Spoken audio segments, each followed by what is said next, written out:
Kinetics का next topic लेने जा रहा हूं। इस वीडियो लेक्चर में मैं रिएक्शन काइनेटिक्स के बारे में बात करूंगा। Equation of kinetics and rate of reaction. तो इसके पहले जो मैं वीडियो लेक्चर कंप्लीट कर चुका हूं उसमें मैंने आपको बताया था कि एनर्जी ऑफ एक्टिवेशन क्या होता है, आर्हेनियस इक्वेशन क्या होती है और उसकी ग्राफिकल एनालिसिस और कुछ न्यूमेरिकल्स। तो इस वीडियो लेक्चर को ऑब्जर्व करने के पहले, इसमें जाने के पहले जरूरी यह है कि लास्ट वीडियो लेक्चर्स को अच्छे से तैयार कर लिया जाए। इस वीडियो लेक्चर में हमें मेनली जो डिस्कस करना है वो रेट इक्वेशन डिस्कस करनी है, जो इस पूरे चैप्टर का एक बहुत इंपॉर्टेंट हिस्सा है और जो न्यूमेरिकल्स में ठीक से इन्वॉल्व होता है, बहुत अच्छे से पूछा जाता है। तो जरूरी है कि हम ये समझें कि एनर्जी ऑफ एक्टिवेशन क्या होता है। मैंने आपको बताया है एनर्जी ऑफ एक्टिवेशन क्या होता है। The energy which is required to convert ineffective collision into effective collision.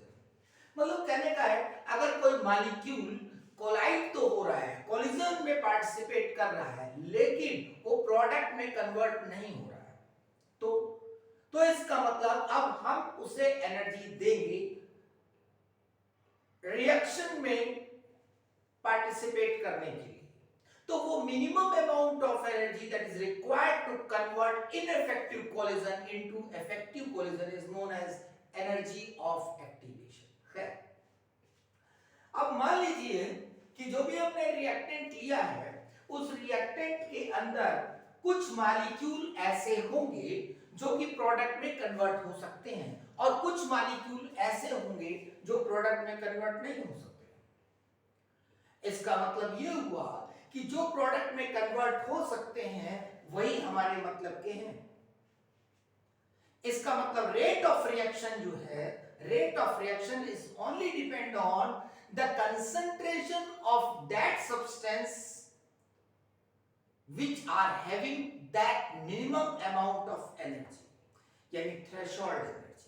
फिर समझ लीजिए, हमारे लिए जो रिएक्टेंट है, रिएक्टेंट के अंदर तमाम मॉलिक्यूल्स होंगे, बहुत सारे मॉलिक्यूल्स होंगे, लेकिन सारे मॉलिक्यूल्स प्रोडक्ट में कन्वर्ट नहीं होंगे। सिर्फ वो मॉलिक्यूल्स प्रोडक्ट में कन्वर्ट होंगे जिनके पास मिनिमम रिक्वायर्ड एनर्जी है, that is threshold energy.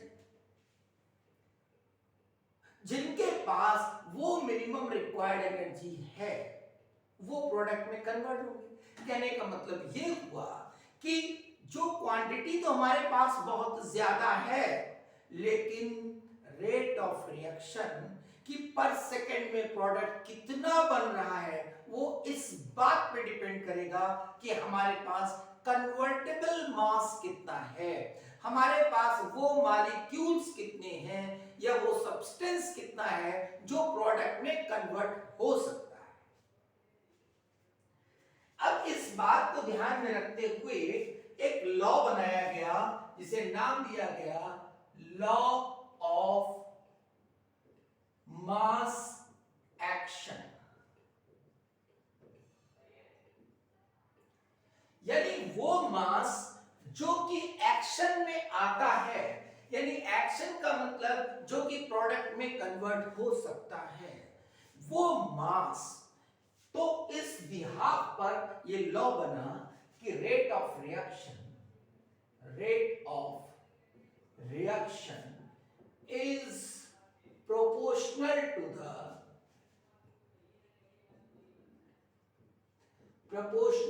the active mass of the reactant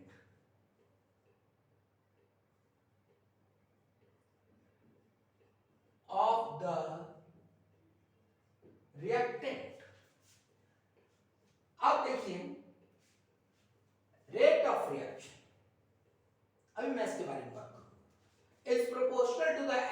mass of the reactant. अब बात आती है कि ये एक्टिव मास क्या है।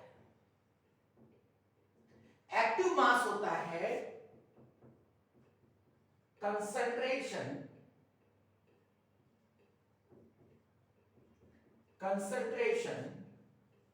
Of convertible mass.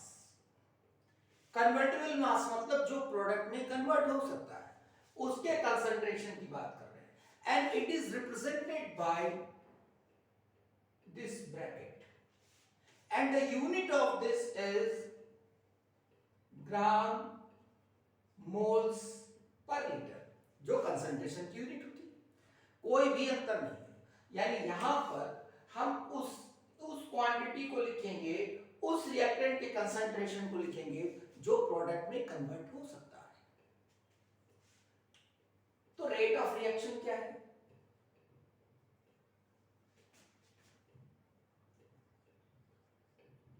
Rate of reaction, इस पूरे डेफिनेशन में दो टर्म आए हमारे पास, एक रेट ऑफ रिएक्शन और दूसरा एक्टिव मास। एक्टिव मास मैंने आपको बताया the concentration of that part of the substance that is capable to convert into the product. इसका मतलब उसके पास कम से कम वो एनर्जी है जो कि प्रोडक्ट में कन्वर्ट होने के लिए रिक्वायर्ड है। Rate of reaction, rate of reaction यानी इसका मतलब final concentration minus initial concentration upon delta T. Rate का मतलब क्या है? Rate of concentration, rate of change of concentration, rate of reaction. तो रेट ऑफ रिएक्शन का मतलब क्या? Rate of change of concentration, कि पर सेकेंड में रिएक्टेंट कितना प्रोडक्ट में कन्वर्ट हो रहा है या पर सेकेंड प्रोडक्ट कितना बन रहा है। इसका मतलब रेट ऑफ रिएक्शन दो तरीके से हो सकता है, विद रेस्पेक्ट टू रिएक्टेंट हो सकता है, विद रेस्पेक्ट टू प्रोडक्ट हो सकता है। विद रेस्पेक्ट टू रिएक्टेंट मतलब क्वांटिटी कंज्यूम हो रही। रिएक्टेंट क्या होता है? टाइम के साथ कंज्यूम होता जाता है, टाइम के साथ कंज्यूम होता जाता है। बात को ध्यान से सुनना। रिएक्टेंट, रिएक्टेंट मतलब जो प्रोडक्ट में कन्वर्ट हो रहा है। तो जो प्रोडक्ट में कन्वर्ट हो रहा है वो रिएक्टेंट, रिएक्टेंट मतलब वो समय के साथ कम हो रहा है, समय बढ़ रहा है वो कम हो रहा है। इसका मतलब यहां पर देखिए, अगर लिखा जाए xf minus xi upon delta T, ये लिखें हम तो क्या होगा? ये xf लेस देन xi होगा। मतलब कि जो फाइनल कंसंट्रेशन होगा, फाइनल मोल्स होगा, final quantity of the reactant होगी वो इनिशियल से कम होगी क्योंकि कंज्यूम हो रही है। तो यहां पर कैसा आएगा? ये कम होगा, ये ज्यादा होगा, तो ये नेगेटिव में आएगा। इसीलिए हमेशा जो रेट ऑफ रिएक्शन होता है वो नेगेटिव में होता है। Rate of reaction with respect to reactant, rate of reaction with respect to reactant, यहां पर ये रिएक्टेंट के लिए मैं यूज कर रहा हूं। Rate of reaction with respect to reactant. अब यहां देखिए xf डेल्टा टी। अब ये rate of reaction with respect to product, तो प्रोडक्ट में क्या होगा? जो प्रोडक्ट में फाइनल कंसंट्रेशन होगा वो इनिशियल से ज्यादा होगा। तो कैसा होगा? अगर हम rate of reaction with respect to product लिखते हैं तो ये प्लस हो जाएगा। तो मैंने दोनों टर्म आपको बताए कि rate of reaction with respect to reactant, rate of reaction with respect to product या rate of entire reaction is proportional to the quantity of the reactant या active mass of the reactant. ये law of mass action. अब इसको apply करते हैं हम reaction पर। देखिए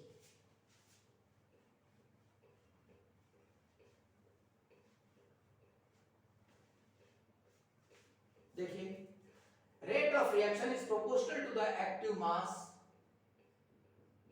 ऑफ द रिएक्टेंट। ये हुआ। पहले मैं इसके हिसाब से बात करता हूं। देखिए मान लेते हैं ये रिएक्शन,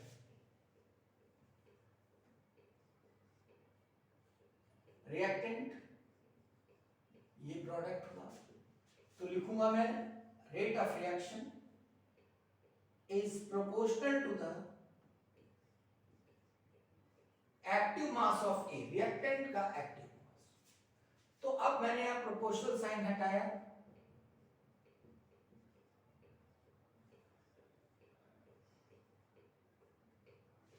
ये आ गया इसका rate of reaction is equal to K and active mass of A.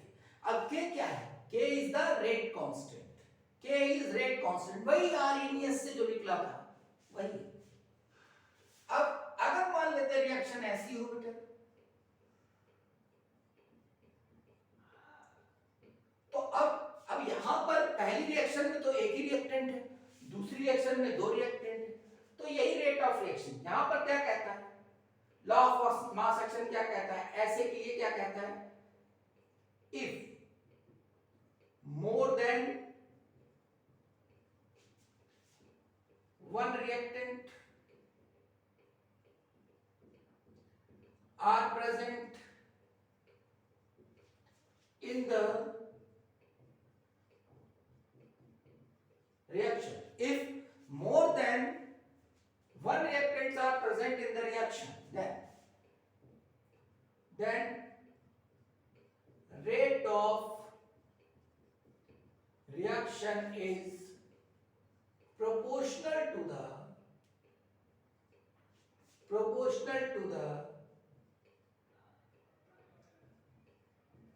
product of active masses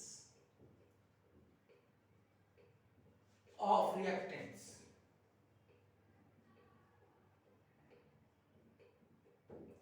product of active masses of the reactants, क्या इसका मतलब हुआ?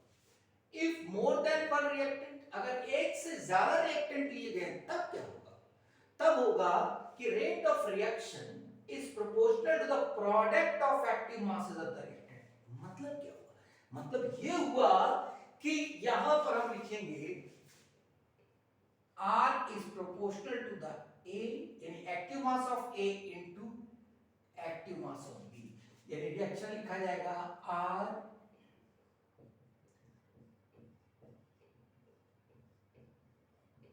ये बना।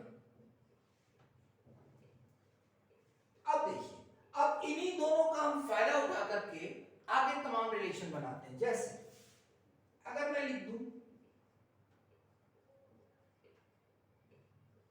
ऐसे लिख लिया जाए, यानी इसको मैं लिख सकता हूं, इस रिएक्शन को मैं ऐसे लिख सकती हूं,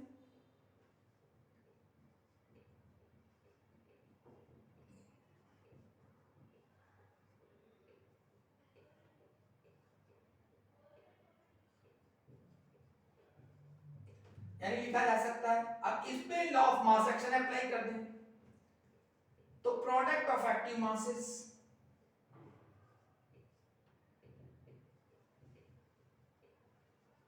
अब लिख सकते हैं हम A active mass of A into active mass of A into active mass of A n times, तो ये पावर में आ जाएगा।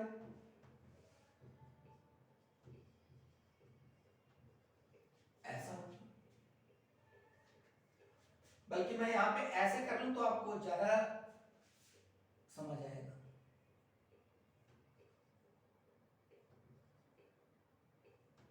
ये पावर क्यू, तो ये तुम्हारा थर्ड। अब अगर ये चीज क्लियर हो गई तो हम लोग एक बात और कर लेते हैं।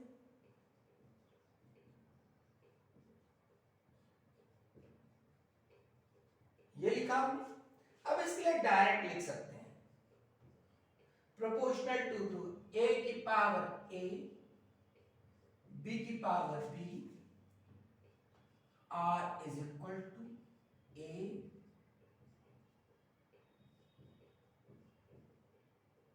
ये आ गया रेट इक्वेशन। ये यानी लॉ ऑफ मास एक्शन को अप्लाई करके हम लोगों ने क्या निकाला वो जरा देखा जाए।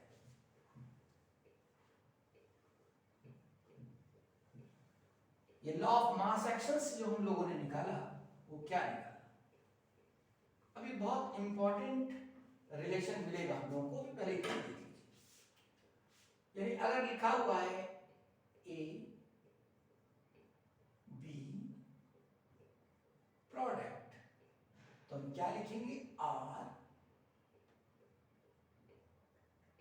A to the power A,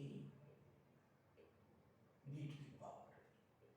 अब मैं बताया ये जो ब्रैकेट लगाई एक्टिव मास की पावर A और ये active mass of B to the power B, ये आया रेट इक्वेशन। इसके it comes from law of mass action. अब यहां पर एक टर्म आप बहुत अच्छा पढ़ते हैं, बार बार पढ़ते हैं जब चैप्टर के अंदर जाएंगे, कि एक्सपेरिमेंटल एनालिसिस या एक्सपेरिमेंटल कंसेप्ट और थ्योरेटिकल कंसेप्ट। एक्सपेरिमेंटल कंसेप्ट और थ्योरेटिकल कंसेप्ट मतलब रिएक्शन लिखेंगे और उसे बैलेंस करेंगे। तो जब रिएक्शन को लिखते हैं और बैलेंस करते हैं वो थ्योरेटिकल कंसेप्ट हुआ। लेकिन यहां पर हमें ये कैसे पता चलेगा कि एक्टिव मास कितना है? कोई रिएक्टेंट हमने लिया, उसके अंदर ये कैसे पता चलेगा कि इसका सिर्फ इतना ही पार्ट प्रोडक्ट में कन्वर्ट हो सकता है? मेरी बात को समझिए। अगर मैं कहूं कि मैं रिएक्शन कराने जा रहा हूं ए की बी के साथ, अब ए का आपने मान लीजिए 5 kg ले लिया। अब कैसे आप ये पता करोगे इस रिएक्टेंट ए में के 5 kg में, इस रिएक्टेंट ए के 5 kg में कितना पार्ट कन्वर्टेबल है, यानी कितना पार्ट प्रोडक्ट में कन्वर्ट हो सकता है? ये कैसे पता करो? देख के पता चल नहीं सकता कि कौन कौन से मॉलिक्यूल जिनके पास वो मिनिमम एनर्जी है। देख के पता चल नहीं सकता। इसका मतलब सिर्फ हमारे पास एक ही तरीका है कि हम उसका एक सैंपल लें और उससे रिएक्शन कराएं और ये देखें उसका कितना पार्ट प्रोडक्ट में कन्वर्ट हुआ। इससे ये पता चल जाएगा कि इतना परसेंट जो है वो कन्वर्टेबल है। मैं ये बताना चाहता हूं कि कितना पार्ट कन्वर्टेबल है, ये एक्सपेरिमेंटल एनालिसिस हुई।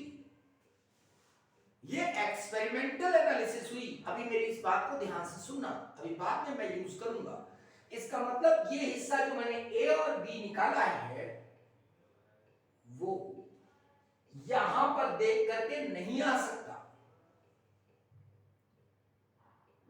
तो ये मैं एक्सपेरिमेंटली डिसाइड करूंगा कि इन पर पावर क्या रेज होगी, यानी एक्टिव मास ए पर पावर क्या रेज होगी, एक्टिव मास ऑफ बी पर क्या पावर रेज होगी, ये हम रिएक्शन को देख करके नहीं कर सकते। And that's why this part of the rate of reaction is analyzed by experimental analysis। यानी इसे हम एक्सपेरिमेंट से ही पता कर सकते हैं। किसे? जो पावर कंसंट्रेशन पर रेस की गई है, जो पावर कंसंट्रेशन पर रेस की गई है यहां पर ए और बी, वो हम एक्सपेरिमेंटली ही निकाल सकते हैं। इस बात को ध्यान से सुनिएगा। खैर, तो लॉ ऑफ मास एक्शन जो है वो आप इस बात को दिमाग में रख लीजिए कि वो एक्सपेरिमेंटली एनालाइज्ड है, यानी rate of reaction is depend on the active mass of the reactant. Active mass of the reactant, जैसे ही टर्म आया एक्टिव मास, यानी वो पार्ट रिएक्टेंट का, वो मास रिएक्टेंट का जो प्रोडक्ट में कन्वर्ट हो सकता है, जो कि देख के पता नहीं चल सकता है, जिसको कि हमें एक्सपेरिमेंटली एनालाइज करना पड़ेगा। तो ये जो पावर है वो एक्सपेरिमेंटली एनालाइज होंगी। अभी मैं नहीं कह रहा हूं, आगे चल के हम इसे ऑर्डर बोलेंगे, order of reaction with respect to A and order of reaction with respect to B. तो मैंने आप बताया, अभी मैं बता नहीं रहा हूं, लेकिन मैं कह रहा हूं कि order of reaction is the experimentally analysed term. खैर, अब हम एक रिएक्शन लेते हैं और ये पार्ट बहुत इंपॉर्टेंट है जो मैं बताने जा रहा हूं।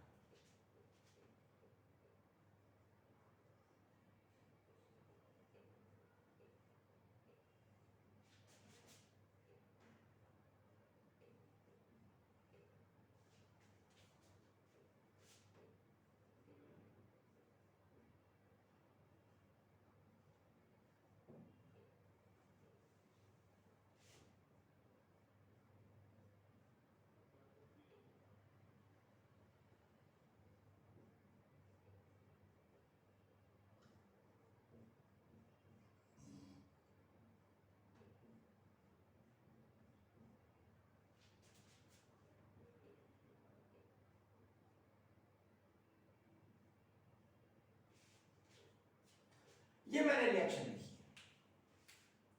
अब यहां पर मैं कुछ बात करना चाहूंगा। यहां रिएक्शन को मैं पढ़ रहा हूं। Small a moles of A reacts with small b moles of B will provide you small c moles of C and small d moles of D। तो यहां पर हम स्मॉल a b c और d को क्या कहेंगे? इनको हम कहेंगे स्टैकियोमेट्रिक कांस्टेंट्स। जो small a, small b, small c और स्मॉल d, इनको क्या कहेंगे? इनको हम कहेंगे स्टैकियोमेट्रिक कांस्टेंट्स, यानी रेशियो प्रोपोर्शन। यानी मेरे बेटा ये बैलेंस करने, जब हम रिएक्शन को बैलेंस करते हैं तो ये वैल्यूज आ जाती हैं। यानी small a, small b, small c और स्मॉल d ये थ्योरेटिकल कंसेप्ट है। बहुत आराम से सुनिए। Small a, small b, small c और स्मॉल d जब हम रिएक्शन बैलेंस करते हैं तो हमें पता चल जाता है। बहुत सिंपल सी बात बताता हूं। जैसे मान लेते हैं H2 plus Cl2, ये लिया और ये 2HCl लिख दिया, तो यहां पर लिखा है 1, यहां लिखा है 1, ये लिखा है 2, तो 1 दूसरा ये 1 और ये 2, these are stoichiometric constants। ये stoichiometric constants हैं। अब यहां पर मैं अगर रेट इक्वेशन लिखूं इनकी, तो K बराबर हाइड्रोजन पर 1 और Cl2 पर 1 नहीं लिख सकता कि यहां पर देख लिया और लिख दिया। नहीं, क्यों नहीं? आगे बताओ।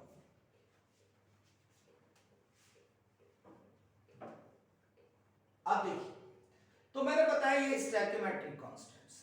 आगे चलते A dash B dash जो लिखा हुआ है, ये A dash ये B dash, these are the moles which are taken initially।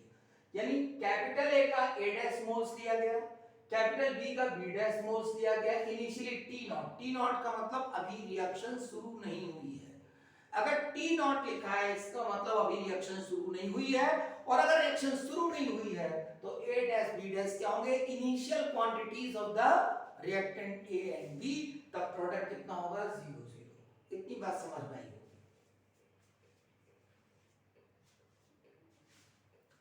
तो अब ये लिखा है, जो ये बता रहा है डेल्टा टी टाइम में डेल्टा एक्स ए का कंज्यूम हो गया, डेल्टा एक्स बी का कंज्यूम हो गया, डेल्टा एक्स सी का फॉर्म हुआ, डेल्टा एक्स डी का फॉर्म हुआ। फिर सुन लीजिए, हमने ये मान लिया कि डेल्टा टी टाइम में हमने ये मान लिया कि डेल्टा टी टाइम में ए का कितना कंज्यूम हुआ डेल्टा एक्स ए, बी का कितना कंज्यूम हुआ डेल्टा एक्स बी, सी का कितना बना डेल्टा एक्स सी, डी का कितना बना delta x D, delta T time में। इसको अच्छे से सुन लीजिए, ये चैप्टर जो है न्यूमेरिकल से भरा हुआ है। अगर एक एक कंसेप्ट को ऊपर वाले हिस्से में नहीं ले जाएंगे तो यहां से कुछ निकलेगा नहीं। तो पहले जाने दीजिए एक एक चीज को ध्यान से। अब मैं इसकी मोल्स टू मोल्स कैलकुलेशन का कंसेप्ट लिखने जा रहा हूं, यानी स्टैकियोमेट्रिक एनालिसिस ऑफ द रिएक्शन मैं लिखने जा रहा हूं, उसको ध्यान से देखिए। रिएक्शन बोल रही है, ये रिएक्शन क्या बोल रही है? देखिए, A moles of A will react with B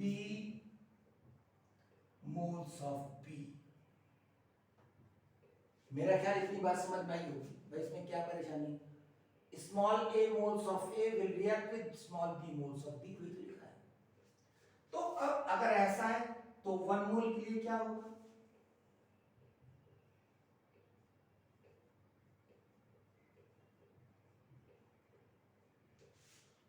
अब अगर ये हो गया तो यहां कितना कंज्यूम हुआ? Delta x.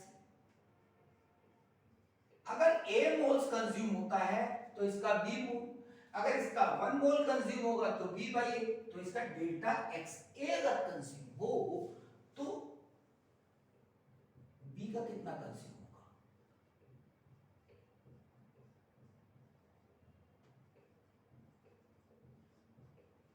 ऐसा, यानी इसका मतलब जो बी का कंज्यूम हुआ वो हुआ B by A delta x A. बहुत ध्यान से सुनिएगा। अब यहां बी का कंज्यूम कितना हो रहा है वो हमें पता है, डेल्टा एक्स बी, तो ये डेल्टा एक्स बी के बराबर हो जाएगा।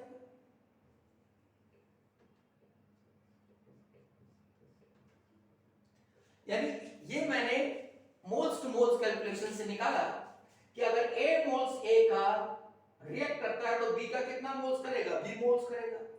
1 मोल्स ए का करेगा तो बी का कितना करेगा? अगर डेल्टा एक्स करेगा तो बी का कितना करेगा? और बी का कितना कंज्यूम हो रहा है ये हमने ऐसा निकाला, और बी का हमने कितना माना है? Delta x B. तो ये दोनों बराबर होंगे। समझ में आई बात? नहीं है? पक्का देख लो, आ गई? चलो, तो अब इसका मतलब ये हुआ कि अगर ये बात समझ में आ गई कि ये मैंने मोल्स टू मोल्स कैलकुलेशन से निकाला और यहाँ डेल्टा एक्स भी मैंने माना, तो मैं इस दोनों को लिख सकता हूं बराबर। और ये कितने समय में हो रहा है? डेल्टा टी टाइम में। अब अगर डेल्टा टी टाइम में हो रहा है तो मैं इसको, इस इक्वेशन को मैं डेल्टा टी से डिवाइड कर सकता हूं।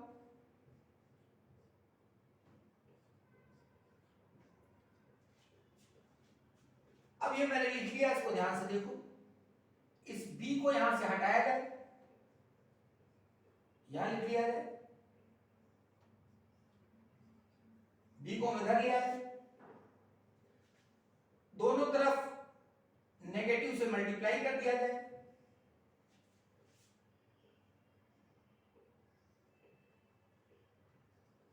क्या परेशानी? अब देखिए ये rate of consumption of B लिखा है, ये बी का consumption, rate of consumption of B यानी R B upon B, and this is rate of consumption of A. A कितने टाइम में कंज्यूम हो रहा है? तो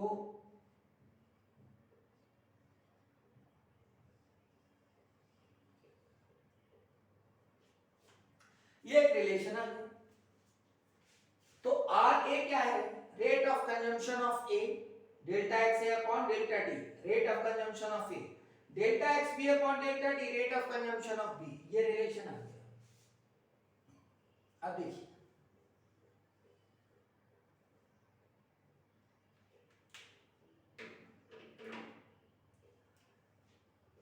A moles of A, अब इसको ध्यान रखिएगा, मैं हटाने जा रहा हूं। A moles of A will produce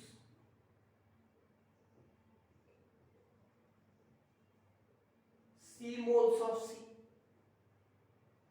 तो 1 मोल क्या करेगा?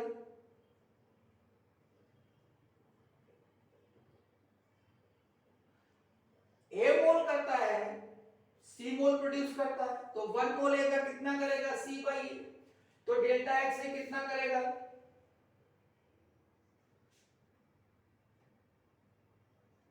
ऐसा हो जाएगा। यानी यहां पर एक और रिलेशन बना सकते हैं।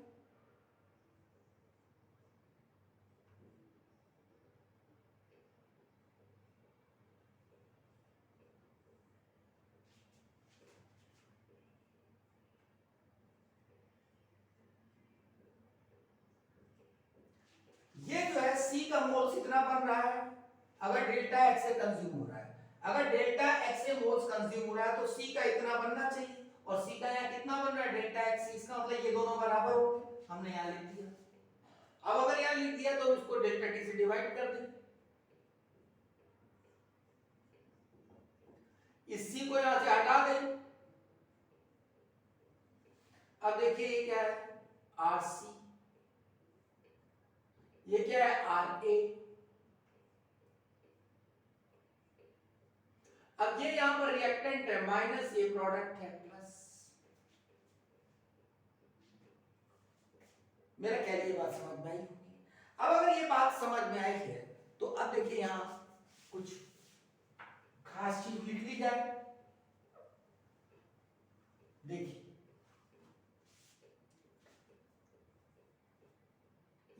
लिखा माइनस आर ए अपॉन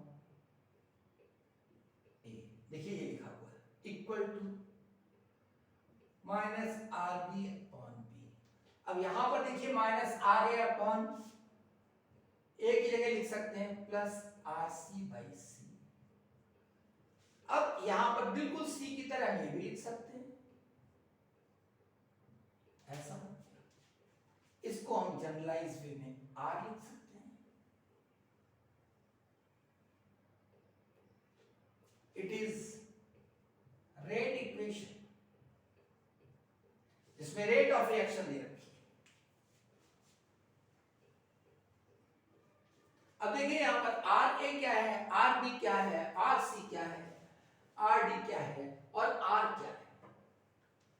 यहां पर आर ए है rate of reaction with respect to A, R B rate of reaction with respect to B, R C rate of reaction with respect to C, R D rate of reaction with respect to D. अब और अच्छे से बोल सकते हैं, R A rate of consumption of A यानी A consume हो रहा है, R B rate of consumption of B, तो जहां कंजम्पशन आएगा वो minus sign, R C rate of formation of C, R D rate of formation of D, और यहां पर प्लस होगा क्योंकि फॉर्मेशन की बात है। अब इस आर को क्या कहेंगे, rate of entire reaction.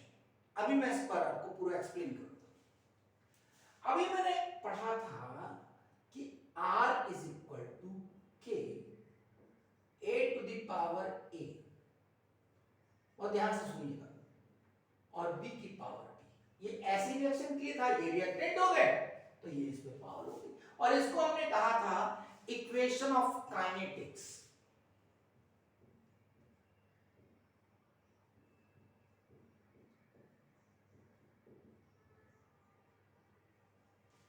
Equation of kinetics यानी इसका मतलब कि रेट ऑफ रिएक्शन किस तरीके से डिपेंड करती है उनके चेंज ऑफ कंसंट्रेशन पे।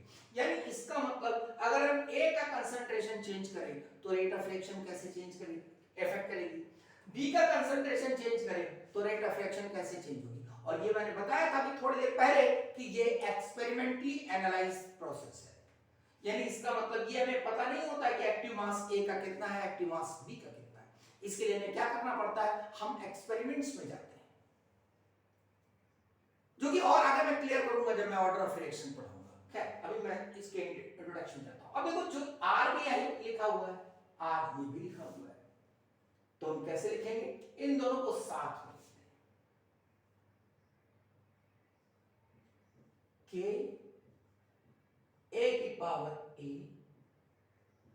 एंड बी की पावर बी। लेकिन बस यही पे समझिए बात को, ये ए और बी लिखना यार ठीक नहीं है, क्योंकि यहां पर ये थ्योरेटिकल प्रोसेस ए और बी है और यहां पर ये एक्सपेरिमेंटली एनालाइज है। तो मैं क्या करूं, यहां पर लिख देता हूं से एम और यहां पर एन। यहां पर मैंने इसको एम लिख दिया और इसको एन लिख दिया, और इस बात को पूरी तरह ठीक करने के लिए ये कह दूंगा कि एम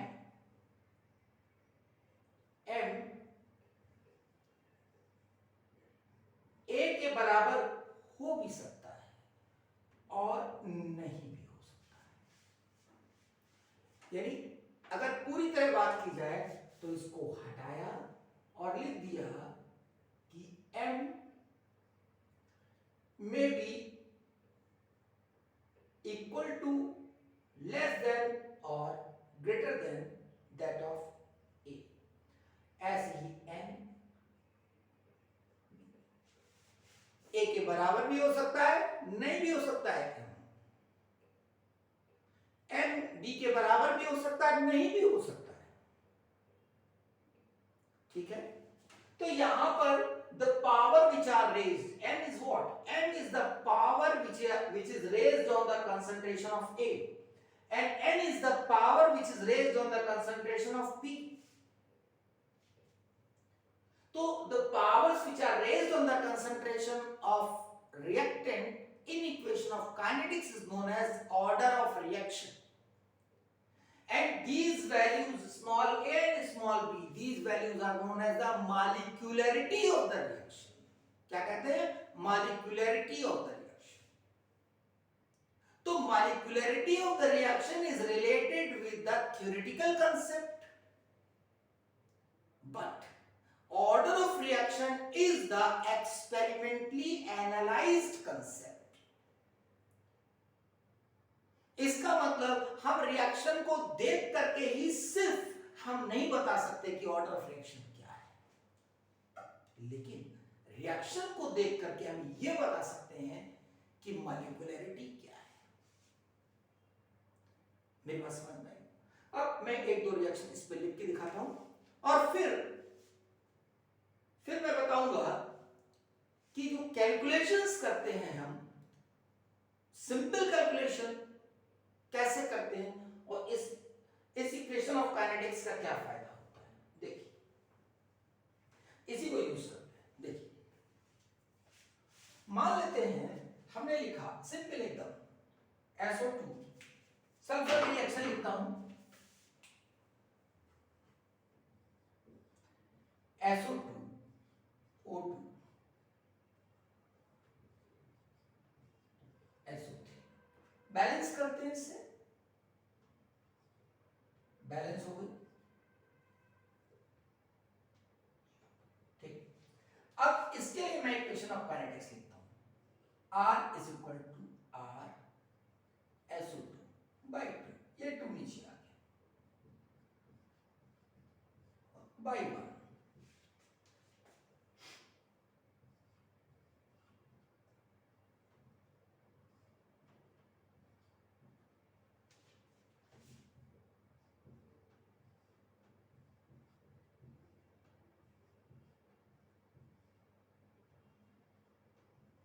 अब ये m और n जो है हम इसको देख करके नहीं लिख सकते, ये हमें डेटा दिया होगा उसके हिसाब से लिख सकते हैं, जो कि मैं नेक्स्ट वीडियो लेक्चर में बताऊंगा कि m और n को कैसे निकालते हैं।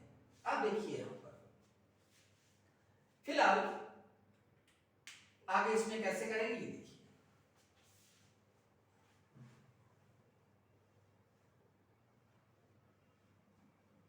क्या क्या रिलेशंस बन सकते हैं, जैसे मुझे लिखना है तो मैं लिखूंगा RK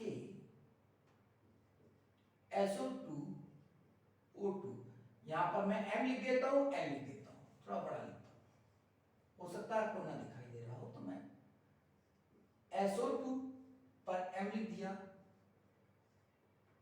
और इस पर N लिख दिया, ऐसे लिख सकते हैं। अब देखिए RSO2 माइनस लगा दिया, तो अब लिखेंगे हम 2। अब देखिए यहां पर इसकी जगह लिखा तो ये 2K आ जाएगा।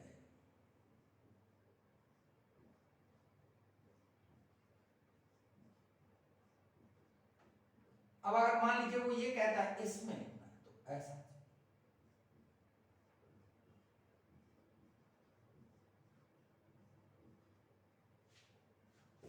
1 2 3 4 लिख सकते हैं हम लोग, plus product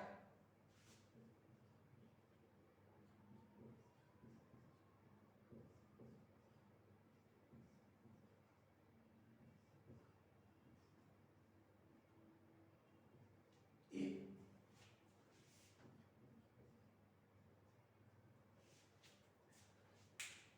All these 4 relations are true with the help of this relation. तो अगर मैं लिख दूं यहां पर K1 K2 K3, तो कहूंगा मैं K1 is equal to K/2, K2 equal to K and K3 equal to K/2। अगर यहाँ की वैल्यू दी है तो ये वैल्यूज निकाल सकते हो न्यूमेरिकली, मतलब इस तरीके का न्यूमेरिकल पूछा जा सकता है। ये रिलेशन दे रखा है, ये K दे रखा है, इसके लिए पूछा जाएगा K1 निकालिए, K2 निकालिए, K3 निकालिए, तो हम इस तरह कंपेयर करके निकाल सकते हैं। ठीक है, एक छोटा सा न्यूमेरिकल बताते हैं। मान लीजिए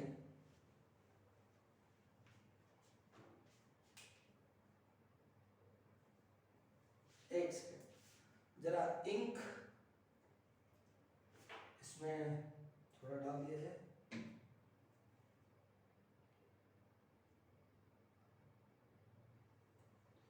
अगर वो कहता है कि इन हैबर प्रोसेस, सिंपल सा रिएक्शन है, अगर वो कहता है इन हैबर प्रोसेस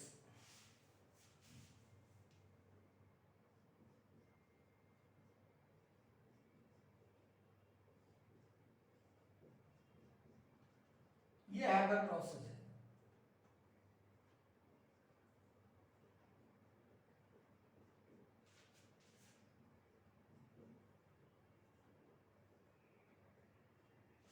ये हैबर प्रोसेस, अमोनिया बन रहा है। अब वो कहता है कि अगर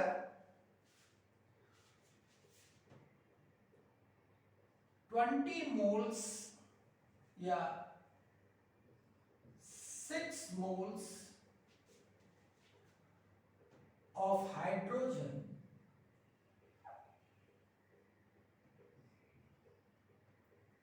पर सेकेंड कंज्यूम हो रहा है, यानी rate of consumption of hydrogen is 6 moles, rate of consumption of hydrogen is 6 moles per second। तो वो पूछता है कि नाइट्रोजन का रेट ऑफ कंजम्पशन क्या होगा, अमोनिया का रेट ऑफ फॉर्मेशन क्या होगा। तो कुछ नहीं करना है, अब वो पूछ रहा है, यानी ये दे रखा है rate of consumption 6 moles per second, तो rate of consumption of nitrogen and rate of formation of ammonia पूछ रहा है। तो देखिए क्या करना है, इक्वेशन लिख दिया,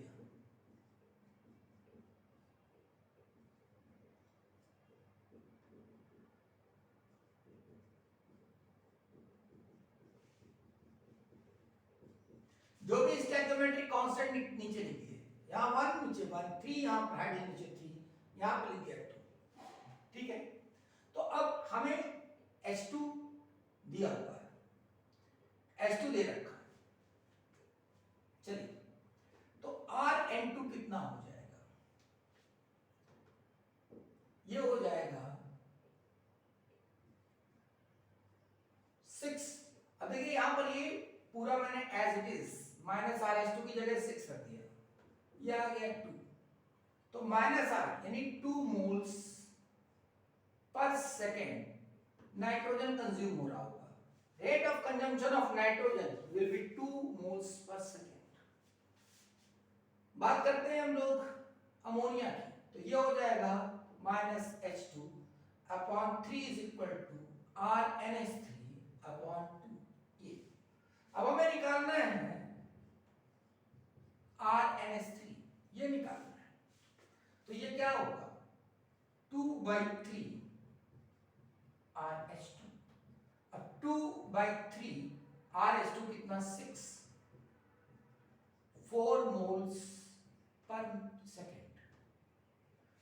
तो जो नाइट्रोजन आ गया वो आ गया 2 मोल्स पर सेकेंड, मैंने माइनस यहां लगा दिया, माइनस मतलब rate of consumption of nitrogen. ये अमोनिया यहां प्लस लगा हुआ है, फॉर्मेशन यानी इसका मतलब 4 मोल्स पर सेकेंड फॉर्म। अब इसको क्रॉस चेक कर लिया जाए कि क्या यही होना चाहिए। देखिए, अगर 3 मोल्स हाइड्रोजन का कंज्यूम होता है तो इसका 1 मोल कंज्यूम होगा, तो अगर 6 मोल्स कंज्यूम हो रहा है तो इसका कितना होगा 2 मोल्स। देखो आ गया, अगर 3 मोल्स कंज्यूम होता है तो इसका 2 मोल बनता है, तो 6 होगा तो इसका 4 मोल बनेगा। आ गया, यानी it will help in your chemical calculations. और अगर हमें रेट इक्वेशंस लिखनी तो कैसे लिखेंगे, देखिए वीडियो को पॉज करके जो मैं बोलता हूं उसको मुंह से बोल बोल करके, सिर्फ सुन के नहीं, कानों से सिर्फ नहीं, पेन कॉपी तो उठाओ, मुंह से जैसे मैं बोलता हूं वैसे ही बोल बोल के। जब प्रैक्टिस करोगे तभी आएगा। तो ये आर के, मैं इस पर नेक्स्ट वीडियो लेक्चर में क्वेश्चंस भी कराऊंगा लॉ ऑर्डर रिएक्शन के साथ साथ।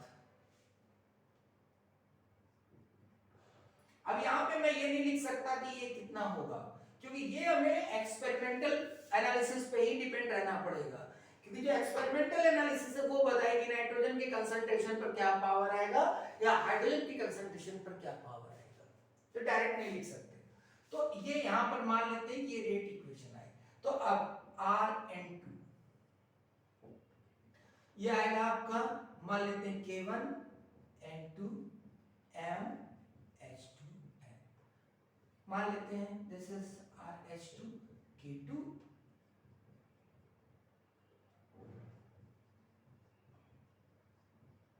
और ये दिस इज RNH3 प्लस।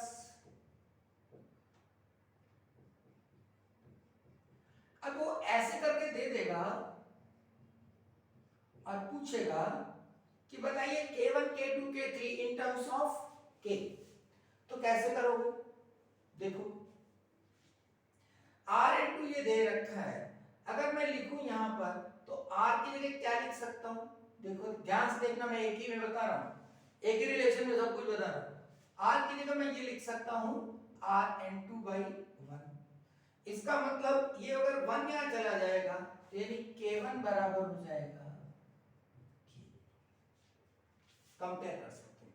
अब देखो यहां ये लिख दे RH2/3,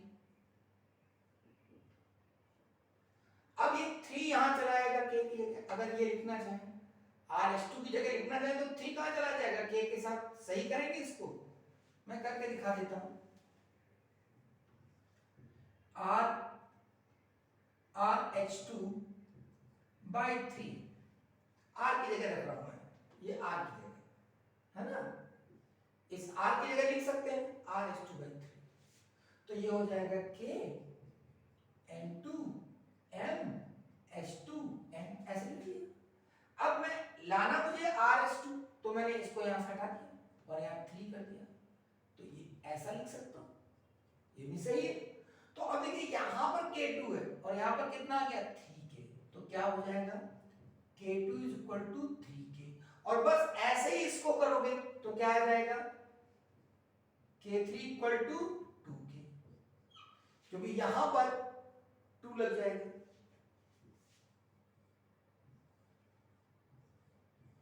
तो ये इस तरीके के न्यूमेरिकल्स आएंगे जिसमें K की वैल्यू दी होगी, K1 K2 K3 को निकल पाएगा वो, ठीक है। तो इस वाले पार्ट को अच्छे से प्रैक्टिस करिए कॉपी पे। तो कल मैं जो वीडियो लेक्चर आपको पेश करूंगा, आपके समक्ष प्रस्तुत करूंगा। काफी इधर प्रॉब्लम हो गई, ये सब कोरोना का समय चल रहा है, काफी डिस्टरबेंस रहा, मन भी बहुत बेचैन था, और जितने भी साथ के लोग हैं काफी सुनने में ऐसी अप्रिय घटनाएं आई जिससे कि मन बहुत व्यथित था, और हमारे भी थोड़ा सा तबीयत नासाज थी।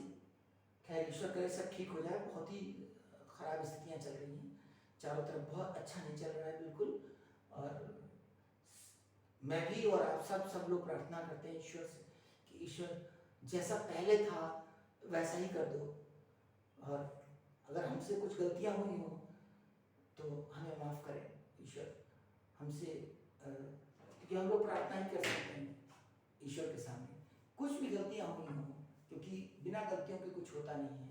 चाहे लोग कहते हैं पेड़ काटने से या अपशब्द बोलने से या ज़्यादा मेटेरियलिस्टिक होने से, जो भी है कुछ भी गलतियां हैं, और उन्हें ईश्वर माफ करे, सद्बुद्धि दे, और ऐसी सजा इस जीवन को ना दे। जीवन मेरा कहने का मतलब है पेड़ पौधे हम सब जीवन ही तो है जो ईश्वर का ही दिया हुआ है, तो ऐसा ना दे, जैसा था वैसा ही सब कर दे ईश्वर, और सब अच्छे से, सब किसी को दुख ना हो, और बाकी काम तो हम सबको करना ही है, बिना काम के जीवन नहीं चलता है।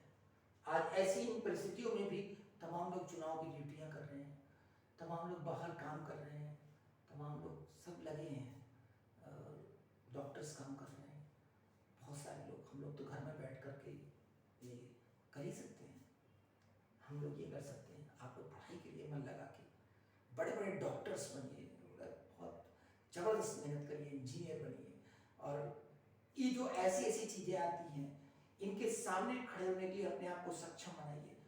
हम लोग तो जो कर सकते थे करा, जो भी है छोटा सा काम जो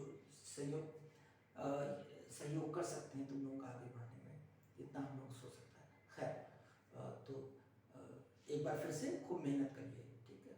शुभ रात्रि, सबका खैर, शुभ रात्रि।